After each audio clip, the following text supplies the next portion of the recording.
Excellent. So great presentation. Sorry everybody about the audio bugs that are going on. Don't really know what's happening there. Just a reminder to turn your mics off just in case. So we'll kick off the Q&A panel, just making sure we've got both JP and Christian ready to go. JP is there. Yep, awesome. All right. So first question is from Emily Bell, and it's for Christian. So is an alt metrics of 100 a threshold goal of yours? What sort of reach is that equivalent to? It's a great question, Emily. So 100 is an arbitrary number. 100 sounds a lot better than 99. So when you write a fellowship application, that's what I tend to use as my threshold for how many I put in there is above 100. You might want to use 50. To give some context, the median we found for sports science journals over a 2-year period was 8. So if you sort of think about that, then if you're getting more than 10, you're doing better than most. But certainly if you can get up above 100, you're doing really quite well. I've never cracked the 1,000 mark, but I reckon if you're getting above 1,000, you're doing amazingly well with your work. JP, do you have anything to add on that just from your own experience and what you sort of track with your own papers? Your mic's off. Yeah, there. Not in terms of having a threshold, but I think a point that Christian makes is kind of knowing your competition, the places that you're putting papers at, and because you might be really struggling to go for 100 if the maximum is 20.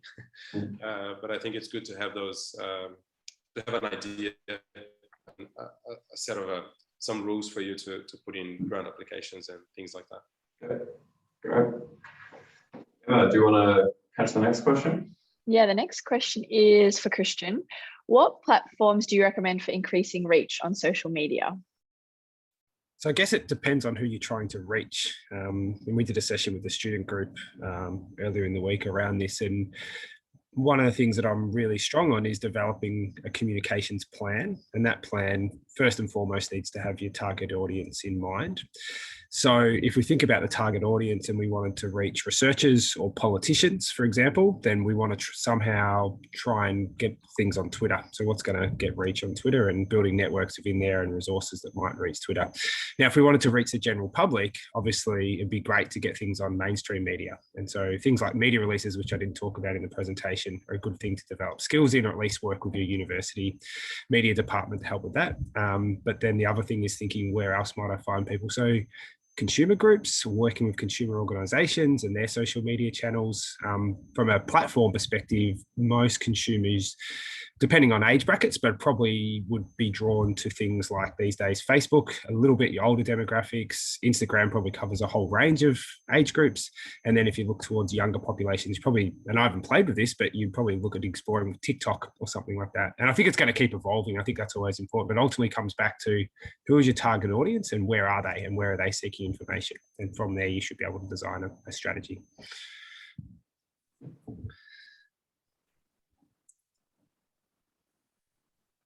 Anything to add, JP, or the next question is actually for you, JP, so we can go into that one if you like. Yep. So this one is, are there any resources that we can recommend to patients for fact-checking information on the internet? And I guess this kind of ties in with what Miles was talking about earlier today, because I think this can be quite a minefield for people, and it can be difficult to know what's right and what's not. So what would you recommend? Yeah, it's tricky. There is one resource that looks at credibility of information on websites, and that was published in the Journal of the American Medical Association, JAMA. And it basically goes over 4 key elements. One of them is currency of information. The other one is declaration of authorship. You'd be surprised how many supposedly trusted websites would have information without informing the public of whose that information is taken from. The third point would be presentation of references that support the statements provided in on the website, and disclosure of any conflict of interest, funding, and etc. The other element, which is being developed with some of the papers that I presented, is around endorsement of information that is supported by guidelines. So if you're seeing a trustworthy website that doesn't have that doesn't have any reference to current guidelines, that's a bit of a red flag. But not only informing what should be done, but also informing the risk that you can take if you make those decisions, and also the things that you should avoid in terms of treatment options. So they're probably the key pointers for us to give to the public and to ourselves as well. Definitely. Emma, have you got the next question? Yeah, It's quite a long one. Yeah, it is a comment that says, I'm surprised open access or not does not influence viewership. Is it because the download or views are predominantly from academic or institutional access, and hence the much smaller public or non-professional viewership does not make a lot of difference? Is the question at the end. So I think just to clarify a couple of things, we didn't look at viewership, but we looked at article citations. So how often an article had been cited. So that's the first point. The second point, this is what our work's looked at sports sciences as well. So it might differ across different disciplines. Our reasons that we believe open access probably isn't related to citations in that space are a few. Firstly, within sports sciences in particular, it is pretty popular to go to social media to disseminate your information rather than focusing open access. I think it's quite progressive in that sense within sports sciences. So that's the first thing, broadly speaking anyway. The second thing is we looked at the top 20 journals in sports sciences. Now, some of those journals have hybrid models where you can pay to get your paper open access, and some of them are purely open access journals. Now, one of the things that we're seeing emerging more and more is both journals becoming open access because they're profit-making businesses and entities. And so if they want to enter the market as a journal that people are going to go to, they'll enter the market as an open access journal, and or they'll start offering open access. As a researcher, we have difficulty publishing our work. And so I know myself inherently, it seems to be easier to get your work published in an open access journal typically, or pay for open access. And there's huge biases as to why that happens.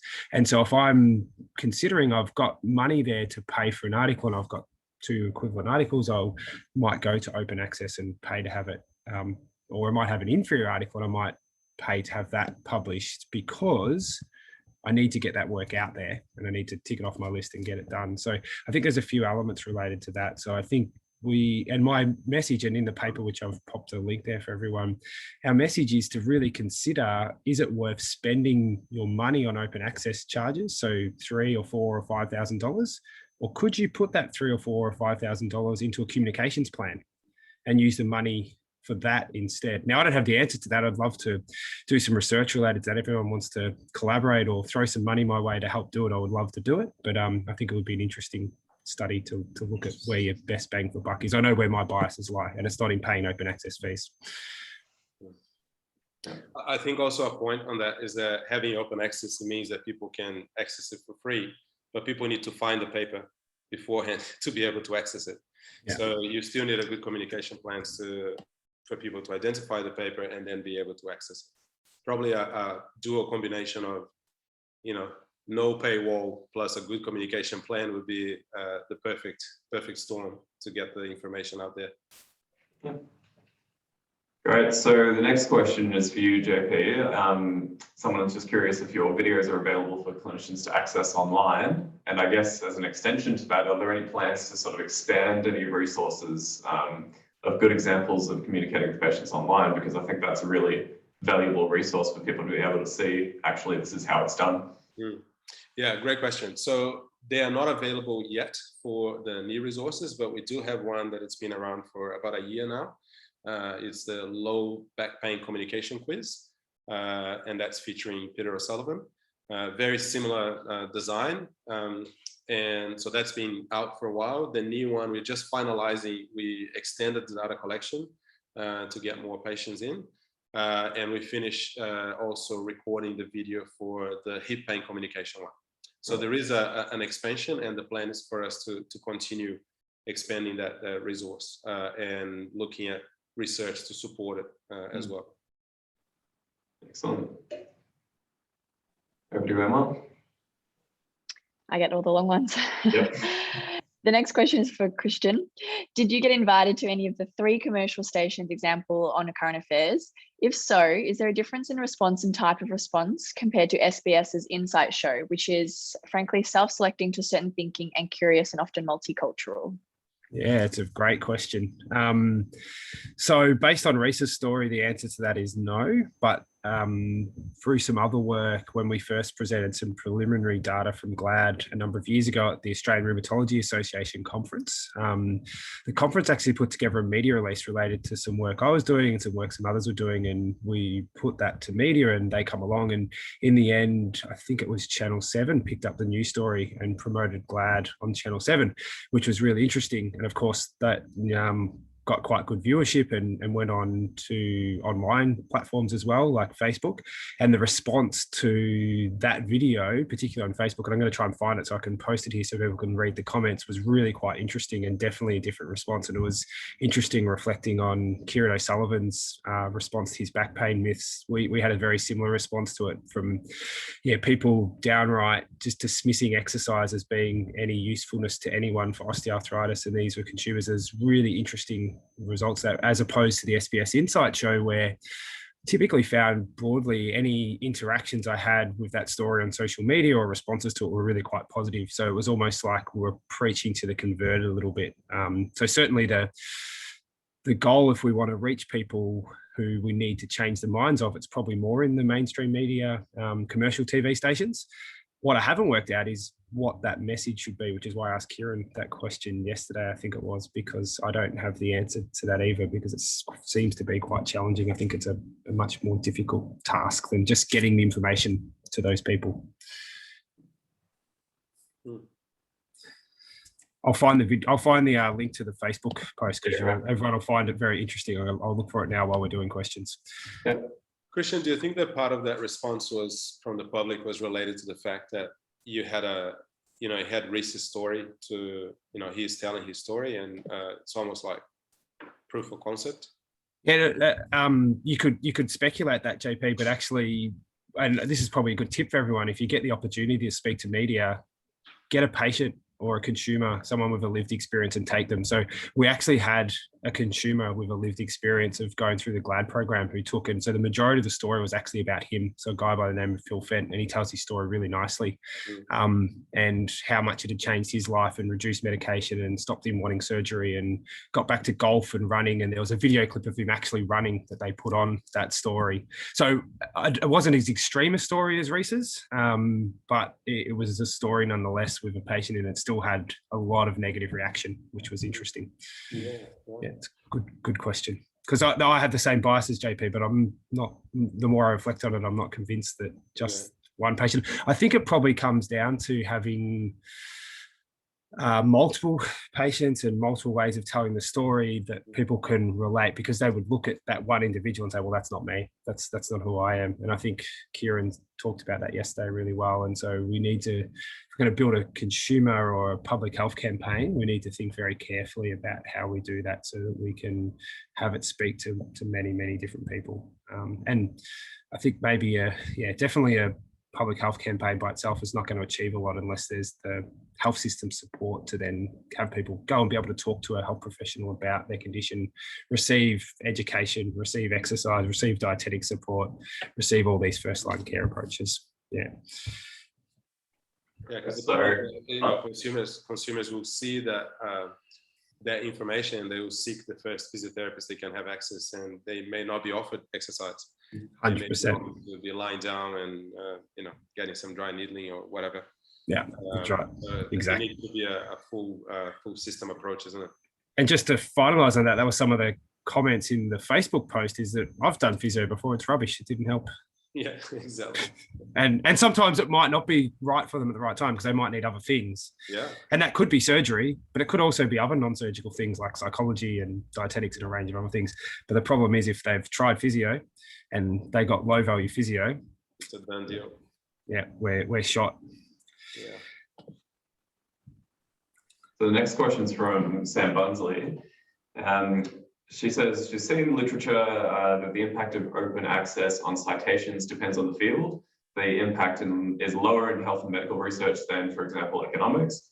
And, could there be some cultural considerations around trust and evidence from highly respected medical journals? How would you sort of address that in this space where everything seems to be going open access, but it might just not have that sort of weight or significance that you think it will, because in certain circumstances it doesn't seem like it's really translating that well. JP, it might be something related to what you were saying earlier about how people still need to find out about it. And maybe there's a disconnect there or something like that. Yeah, and I think it could be that, but also could be related to, as Christian alluded to, some biases on people's perceptions of what open access is. There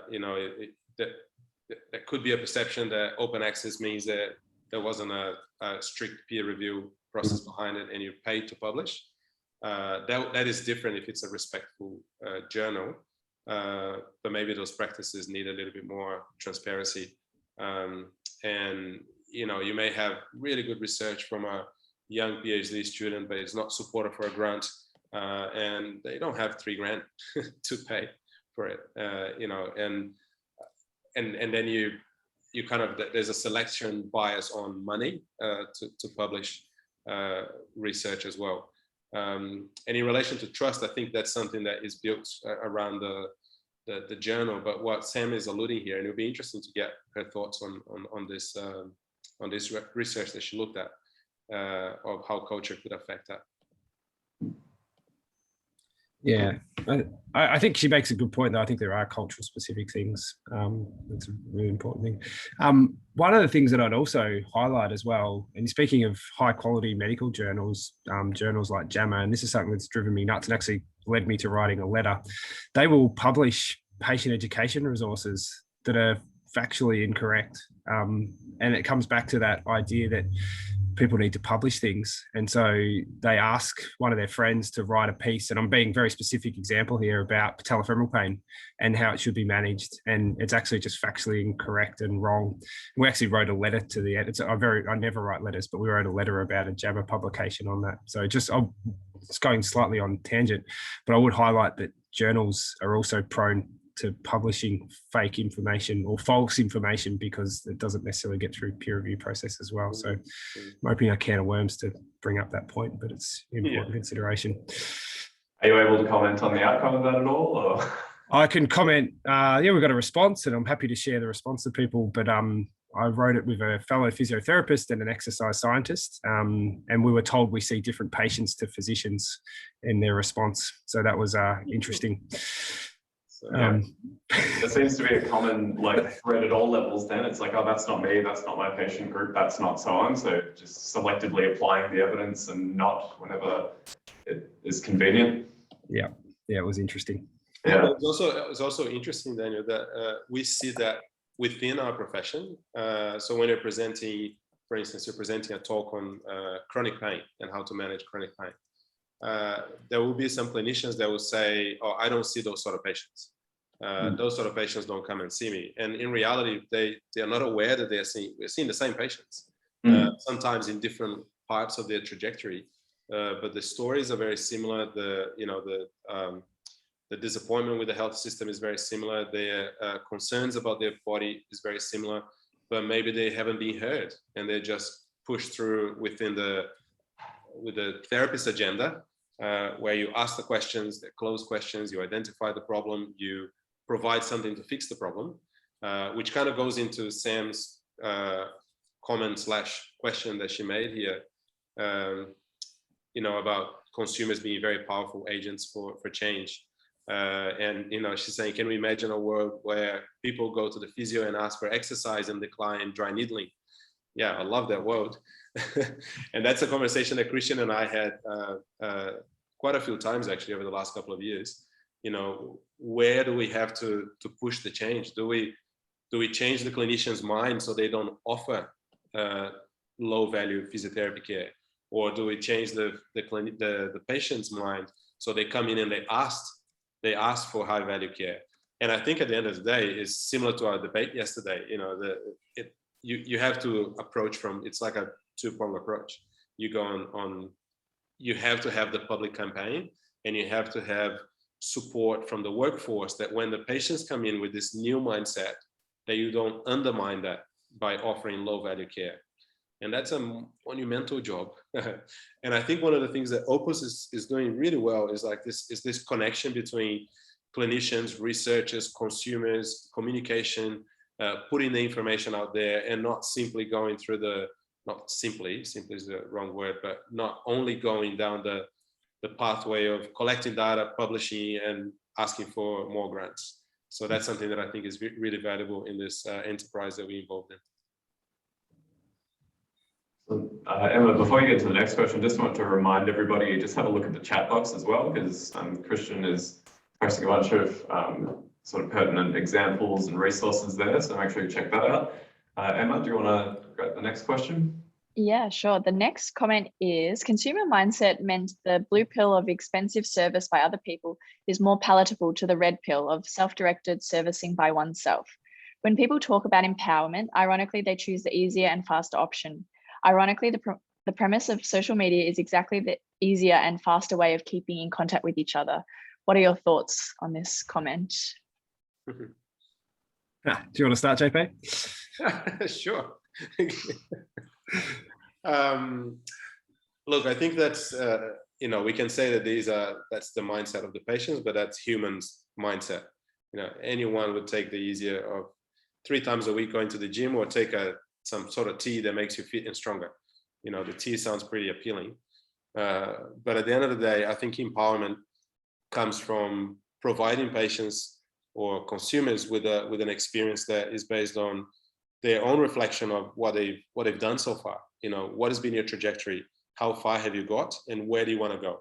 And it's a really, this is bringing down to the clinical encounter, but a patient comes in and they have a clear understanding of where they want to go and how they used to be, but now they're kind of stuck in this cycle where they can't move forward. And you say to them, they want the magic pill, but you say, look, you've tried the magic pill several times and you're still seeking care, and you're having this conversation. And this magic pill has not taken you to your goals. So what are the barriers for those goals? What are the things you've tried? And can we join together in this journey and try to, come across these obstacles and get to your goals? And kind of patients can be clear on their goals, but they can lose focus along the way. And I think part of what the therapist has to do is, whenever the patient comes in and they're having flare-ups, or they're struggling, those original beliefs will resurge, those fears and concerns. And if we're talking about a patient with knee away and you're offering an exercise program and they have a flare-up, the first question that will come to mind is, well, maybe we need to just go for the surgery, or just get the injection, or get the easy way out. That is obviously not that easy, because it comes with lots of risks of harm. But then it's kind of the position of the clinician to go, look, the flare-up happened because of this context. So we keep moving forward so we don't lose sight. But often what happens with younger clinicians, and I'm here talking about myself as a younger clinician, is that if the patient has a flare-up, I'll question my initial assessment. I'll question if the pathway is the correct one for the patient. And I start kind of laying out plans, B's and C's and D's for the patient if this plan doesn't work, which is different to say, this is plan A, and we'll continue with plan A until plan A fails. And plan A has a minimum dose, has a minimum time, and it's a struggle. It's not a flat line. It's more like this. And that's the whole idea of, we use the word coaching, we use the word empowerment, but that is, it's kind of going along someone's journey as opposed to just giving them stuff to do. So I can tell someone to go and exercise and get educated and all of that. But if I'm not there to kind of hold their hand or support them as they go along the journey, it's a bit useless if I'm just telling them what to do. Then I'm just giving them a bloody hard pill to swallow and just letting them go by themselves. I think, I think JP's nailed it there, that you really need to support people to do the harder things. There's a couple of challenges with human traits. The first is that we like quick fixes. The second is we don't like uncertainty.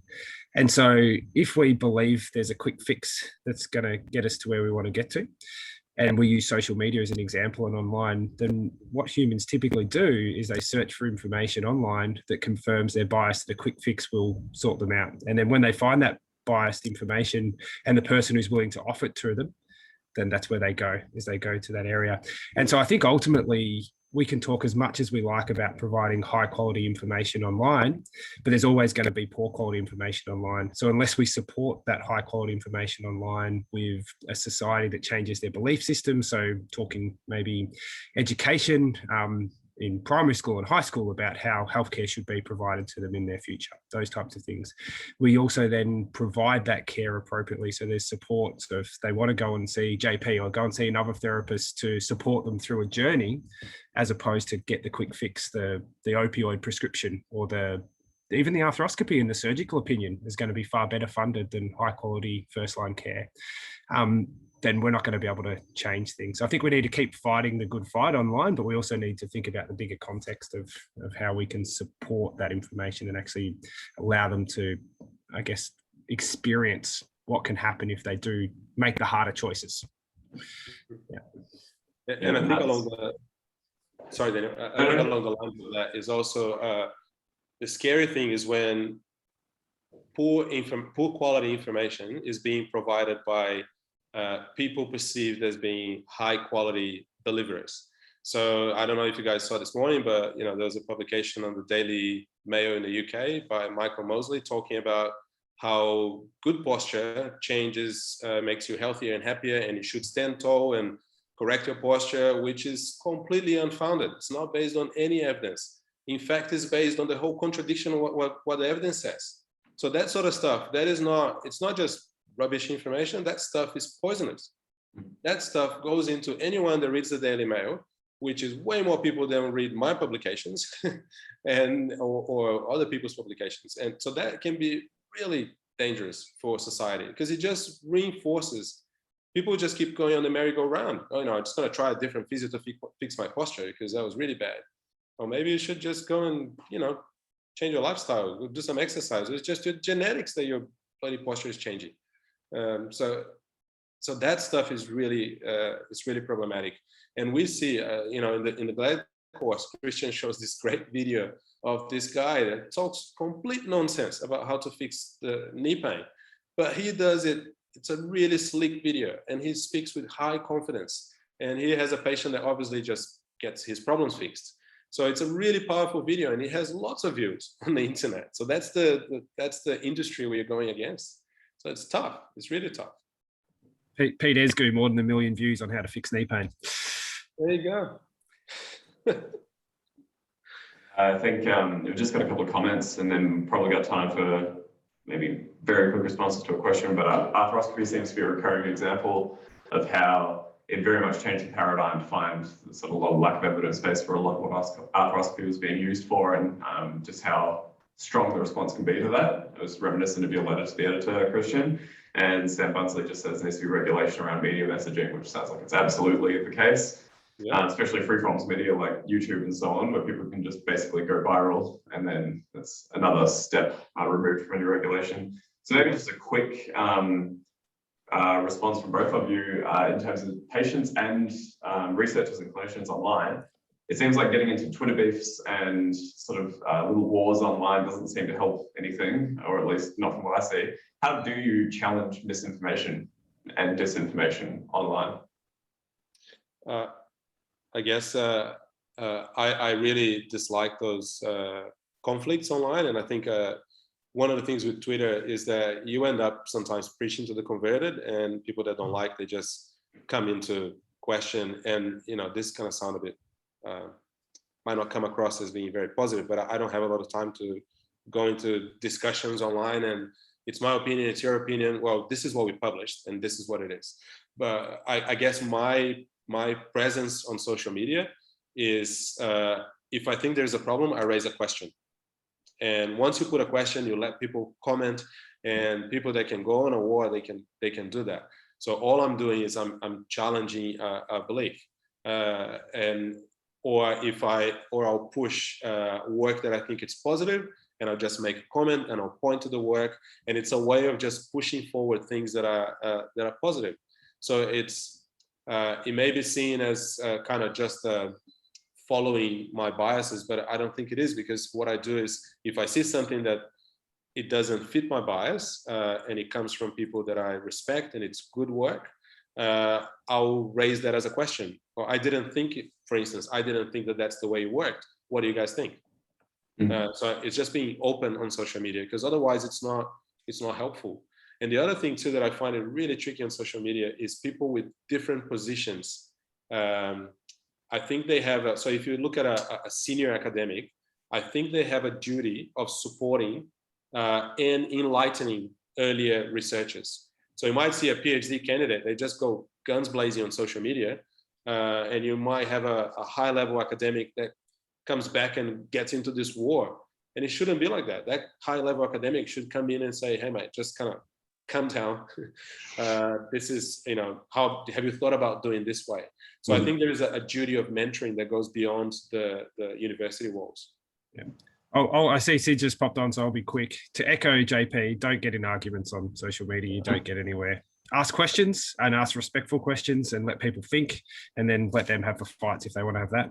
My other point is spend your time and effort on creating quality and engaging resources related to your work that you're doing or your colleagues' work that's going to get high quality information. It won't completely counteract misinformation, but if there's high quality, engaging, quality information, at least others can use that, they can share it and disseminate it. And I'd encourage you to spend your time on that rather than getting into Twitter wars. Great. Excellent. Thank you both. That was really excellent presentations and a great Q&A panel. Thanks, Emma, for co-hosting. I think it was a really good way to wrap up the forum, and I'll hand it over to Sid and Prof. Chung for the official wrap up. Thanks, everyone. Thanks, everyone. Thanks, Emma.